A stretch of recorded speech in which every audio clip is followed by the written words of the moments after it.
Hoy vamos a compartir un tema muy importante para todos, que es la transfusión segura de componentes sanguíneos.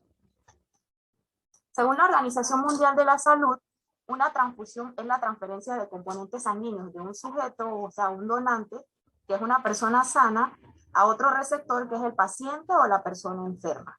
Una transfusión puede salvar la vida de un paciente. De allí surge la necesidad de que en nuestros servicios de salud haya la necesidad de mantener un suministro adecuado, es decir, en el banco de sangre, para procurar que esas transfusiones se mantengan de manera segura y que se garantice su utilidad de manera correspondiente. La transfusión de componentes sanguíneos básicamente es una práctica de la enfermera y el enfermero, que requiere que tengamos un conocimiento profundo del mismo para evitar complicaciones o posibles riesgos que puedan presentarse en nuestros pacientes. Y es de allí donde debemos nosotros aplicar de manera correcta el protocolo de administración de componentes sanguíneos para prevenir esas complicaciones. Y como les coloqué en la diapositiva, no es una responsabilidad menor o mínima, ya que un error al colocar una transfusión sanguínea puede ocasionar hasta la muerte del paciente. Entonces, ¿por qué es necesario que como enfermeras y enfermeros debamos cumplir con el protocolo o los criterios a seguir al administrar componentes sanguíneos? Según Díaz, Portales y Cano, en el 2015, se considera esencial disponer de una normativa de trabajo protocolizado para que evitemos riesgos o errores al momento de seleccionar y administrar los hemocomponentes. Y es de allí donde el banco de sangre también cumple con sus protocolos. Prevenir y controlar posibles complicaciones, realizar la técnica de forma sistemática, y más adelante vamos a ver las fases con las que cuenta el proceso de administrar hemocomponentes. La valoración adecuada del paciente durante el procedimiento y el registro que debemos hacer adecuadamente en las notas de enfermera de las incidencias y del procedimiento en sí.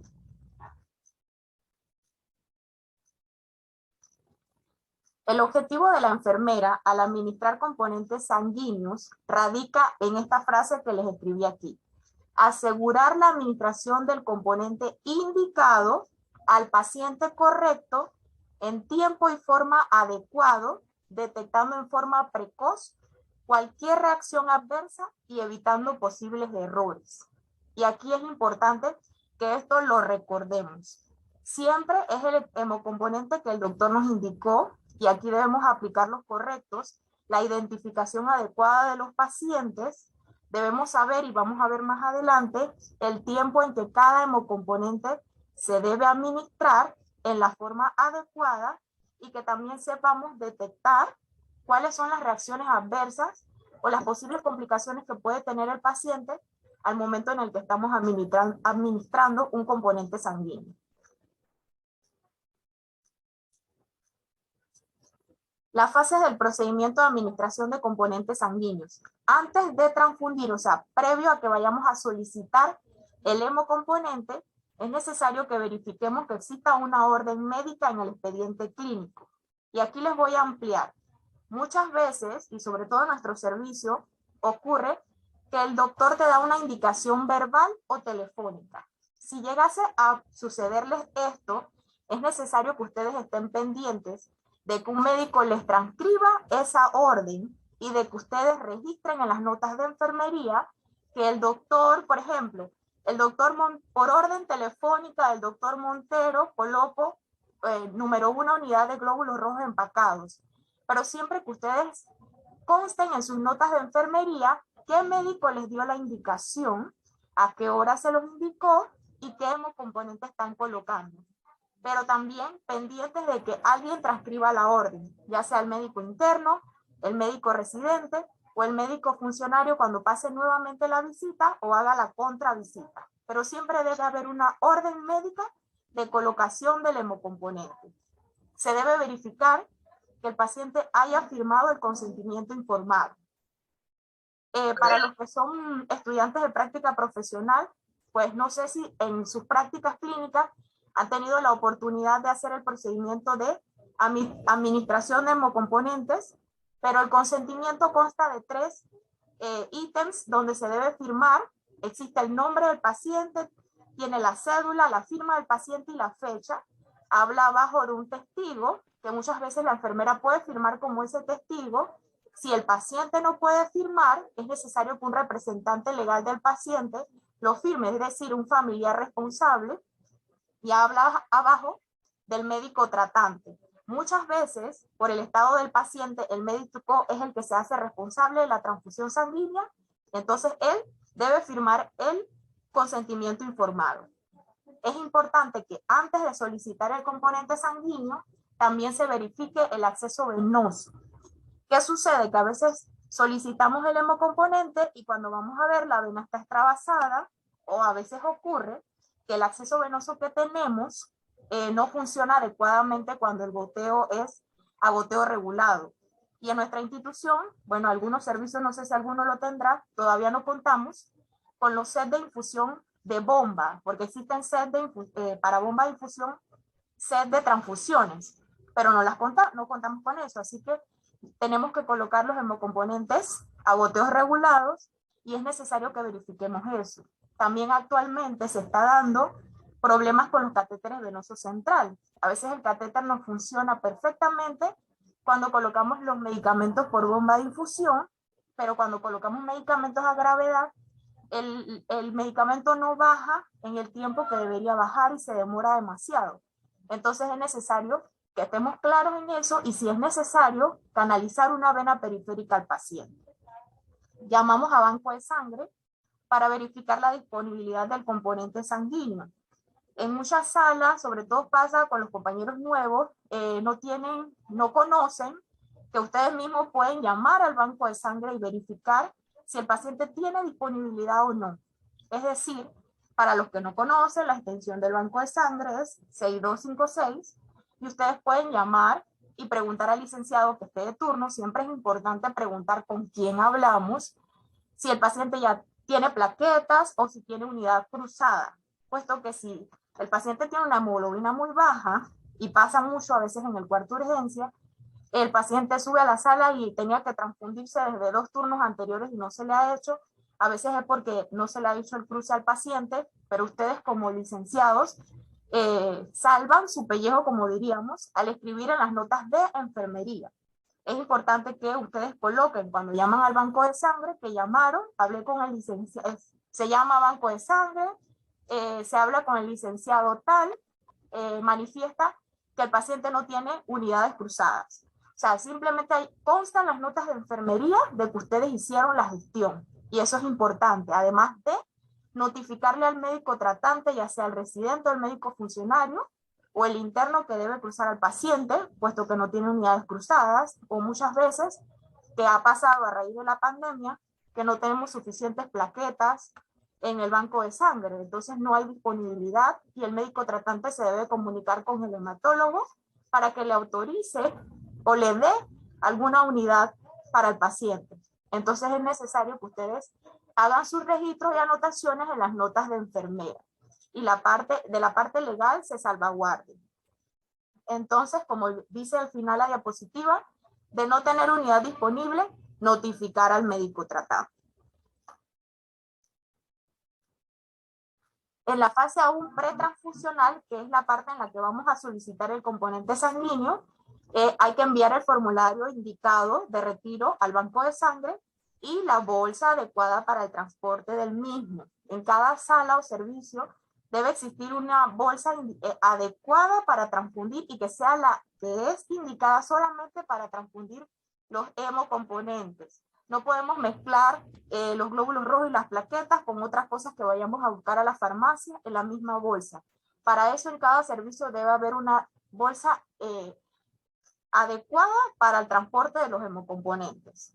Y al llegar el componente a la unidad, es necesario que se realice la verificación, tanto por el médico como la doble verificación por el personal de enfermería. Aquí pues hay que hacer un paréntesis. Muchas veces en los turnos el médico interno es uno solo cubriendo muchas áreas y se demora para ir a verificar los hemocomponentes.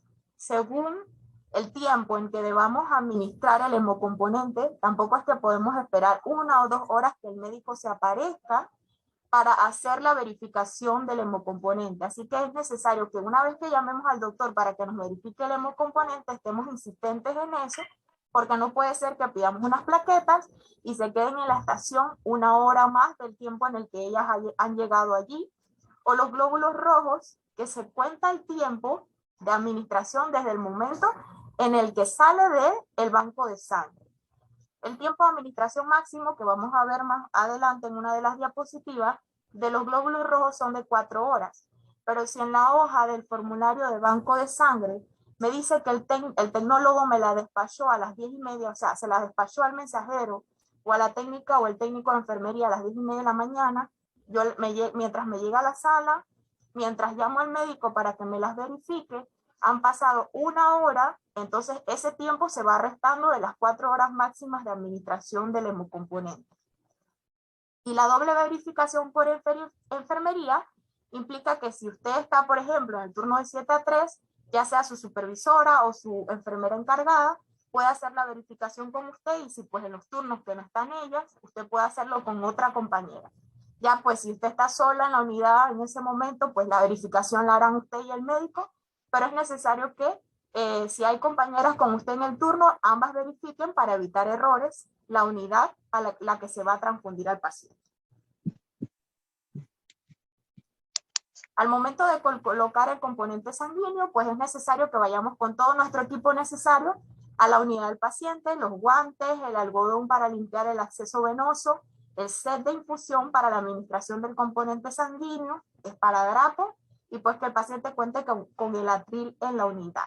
Muchas veces el set de infusión que nos manda el banco de sangre pues puede tener errores, o se nos dañó, o cuando llegó el hemocomponente el set no llegó. Ustedes pueden bien llamar al banco de sangre y con una solicitud de hemocomponente, nuevamente con los datos del paciente, decirle al licenciado que van a solicitar otro set de infusión para transfundir el hemocomponente.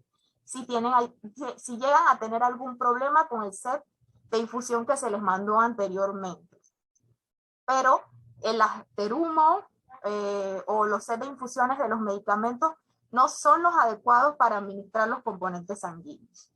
Siempre el lavado de manos antes de que realicemos el procedimiento, y sobre todo, lo más importante, la identificación del paciente al pie de cama. Siempre, si el paciente está alerta, consciente, orientado, con la bolsa del hemocomponente usted le va a preguntar al paciente, dígame su nombre, su número de cédula, y va a verificar junto con el paciente los datos del paciente, constatando de que está colocando el hemocomponente indicado al paciente correcto. Y también se verifica con la marquilla y la identificación de cama del paciente. Hay que hacer una pausa para confirmar que se trata del paciente correcto, estamos realizando el procedimiento adecuadamente, y pues antes de iniciar estamos 100% seguros de que estamos colocando el hemocomponente indicado al paciente correcto, ya que, como les dije anteriormente, de un error puede depender hasta la vida del paciente. Al momento en el que vamos a colocar la transfusión, pues es necesario también que antes de iniciar le tomemos los signos vitales al paciente: la presión arterial, el pulso, la temperatura, la frecuencia respiratoria. Esto lo vamos a hacer al comienzo de la transfusión, y posteriormente los 15 y media hora después de iniciar la transfusión son momentos importantes en los que tenemos que tener extremada vigilancia con el paciente. Por eso es que también tenemos que vigilar los signos vitales del paciente. Es en este momento donde el paciente puede tenernos reacciones tempranas, y pues no podemos colocar la unidad del componente sanguíneo que estemos colocando y desconectarnos del paciente. Debemos estar allí vigilantes en las primeras, por lo menos la primera hora de la transfusión. Si son glóbulos rojos, pues en los demás hemocomponentes sabemos que el proceso es más rápido, pero el paciente nos puede presentar en minutos simplemente de reacciones, y por eso es que debemos estar vigilantes. Orientar al paciente sobre lo que puede llegar a presentar para que de tal manera nos pueda manifestar si está presente alguno de estos signos, y pues colocamos la transfusión. es importante que recordemos que no podemos mezclar el componente sanguíneo con ningún fármaco o fluido de reposición. Es decir, si el paciente tiene una venoclisis de dextrosa, dextrosalina, es necesario que usted pause la venoclisis y que baje el componente sanguíneo, porque no podemos mezclar ambas cosas. O que estamos poniéndole el antibiótico al paciente, pues en otras unidades donde el paciente requiere tantas cosas y todo solo tiene un acceso, pues hay medicamentos de sedación y esas cosas que bajan a la vez. Pero si tengo un paciente con un acceso periférico, es mentira que voy a colocar un componente sanguíneo en una Y de una terumo a la vez que la solución, porque eso puede embolizar el hemocomponente que estoy colocando, o puedo llevar hasta virus, bacterias al paciente. Entonces, es necesario que no mezclemos una cosa con la otra. Después de colocada la transfusión, es necesario que realicemos nuestras anotaciones tanto en el formulario de banco de sangre como en nuestras notas de enfermería. A la hora que se inicia la transfusión, se inicia transfusión de una unidad de glóbulos rojos empacados, el número de la unidad, si es compatible, bueno, debe ser compatible al colocarla, pero todo eso lo colocamos en nuestras notas, registramos los signos vitales, el nombre del médico quien verificó la transfusión junto con nosotros, si las pruebas serológicas eran no reactivas, que generalmente debe todo ser no reactivo, y pues debe constatar en nuestras notas de enfermera que realizamos el procedimiento. Debemos estar hemovigilantes, es decir, vigilando al paciente, como les dije anteriormente, por reacciones adversas, el tiempo en el que se administra la transfusión, porque no podemos poner una transfusión y desconectarnos, la colocamos a las 8 de la mañana entrando al turno, y vamos al cambio de turno a las 3 de la tarde y la transfusión está bajando, eso no puede pasar. Entonces es necesario que sepamos el tiempo en el que se transfunde cada hemocomponente. Para que estemos vigilantes, pues también podemos provocar infecciones en el paciente porque ya cuando pasan más del tiempo no le estamos colocando ya algo que va a funcionarle al paciente. Finalizada la transfusión, pues nuevamente hacemos nuestras anotaciones en las notas de enfermera, la hora de término, los signos vitales nuevamente del paciente. También durante la transfusión hay que hacer anotaciones, si el paciente presentó alguna complicación, cómo la manejamos, que más adelante vamos a ver eso acerca de las reacciones, y pues siempre la toma de los signos vitales del paciente.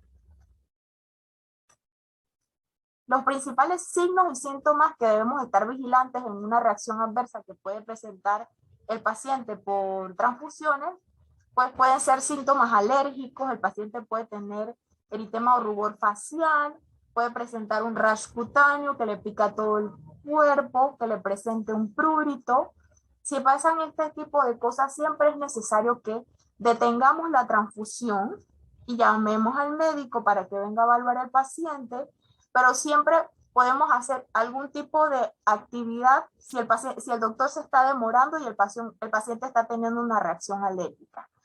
Si el paciente empieza a tenernos una reacción alérgica, detenemos la transfusión y podemos colocar al paciente un antihistamínico, un corticoide y darle acetaminofén. O sea, le damos 1 gramo de acetaminofén al paciente, ya sea oral o intravenoso, le colocamos media ampolla o una ampolla de difenidramina o clorotrimetón y le colocamos hidrocortisona o dexametasona o hasta a veces por lo menos solumedrol, pero lo que más se puede manejar ustedes es la hidrocortisona o la dexametasona. Saber cómo reaccionar ante una reacción adversa que pueda presentar alérgica al paciente, mientras el médico viene y responde a nuestro llamado si no hay un médico en el momento. Porque se nos puede complicar y el paciente puede presentar hasta disnea, taquicardia, cefalea o requerir oxígeno, que también podemos ir adelantando colocando por lo menos una cánula nasal si el paciente se está complicando. Pero siempre detener la transfusión y llamar al médico tratante. También el paciente puede presentar reacciones hemolíticas y un signo clave en este tipo de reacciones es un dolor lumbar que puede presentar el paciente y puede presentar como si fuera una reacción alérgica, escalofríos, temblores y todo eso.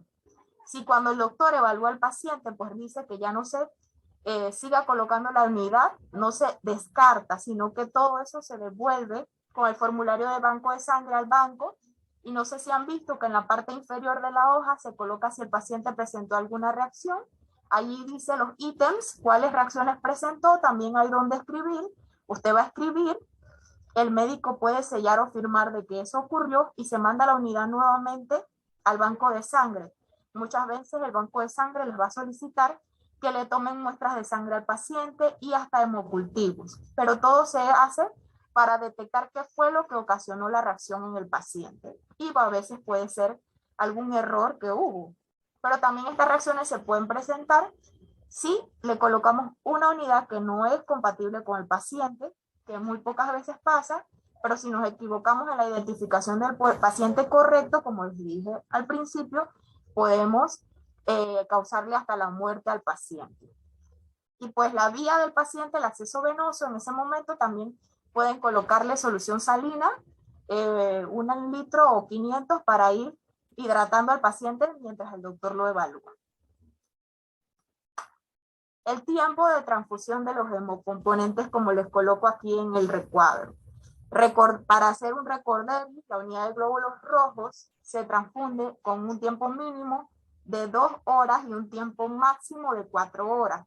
Recordemos que el tiempo que va a transcurrir es desde el momento en que la unidad se nos despacha en el banco de sangre. La hoja del banco de sangre nos dice, el tecnólogo le coloca allí a la persona que recibió a qué hora le está despachando la unidad. Así que desde ese momento ustedes tienen que contar, pues, si esta unidad me llegó a las 11:30 de la mañana, pero el mensajero la sacó o la retiró desde las 10:30, pues ya es 1 hora menos que tengo de la unidad porque su tiempo máximo son 4 horas.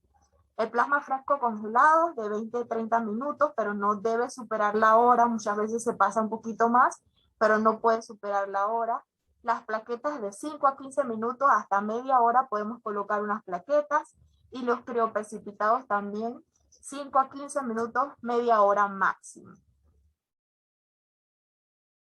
Aquí les coloqué un recuadro de compatibilidad sanguínea. Muchas veces no las podemos memorizar, que será lo ideal, conocerlas todas, pero sí es importante de que tengamos nuestra batería, ya sea en el celular, la tecnología siempre nos acompaña hoy en día, o hasta en nuestras cartucheras plastificadas o nuestro papelito, nuestra copia, para que tengamos los tipos de sangre, con quiénes son compatibles.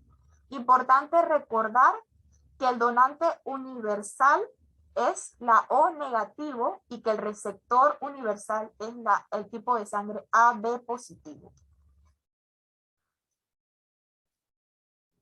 Y pues aquí les coloqué una frase de Jim Watson: el cuidado es la esencia de la enfermería. La administración de componentes sanguíneos es un acto de cuidado que requiere que tengamos conocimientos profundos, que realicemos la práctica de forma adecuada, sistematizada, cumpliendo con las normas y protocolos para que preservemos el bienestar del paciente. Por eso se requiere que tengamos un sistema de hemovigilancia estandarizado, y es lo que queremos en la Caja del Seguro Social, que pues estemos siempre, tengamos siempre presente que al momento en el que colocamos una administración o un hemocomponente, podemos poner en riesgo la vida del paciente, así que tenemos que estar concentrados en lo que estamos realizando.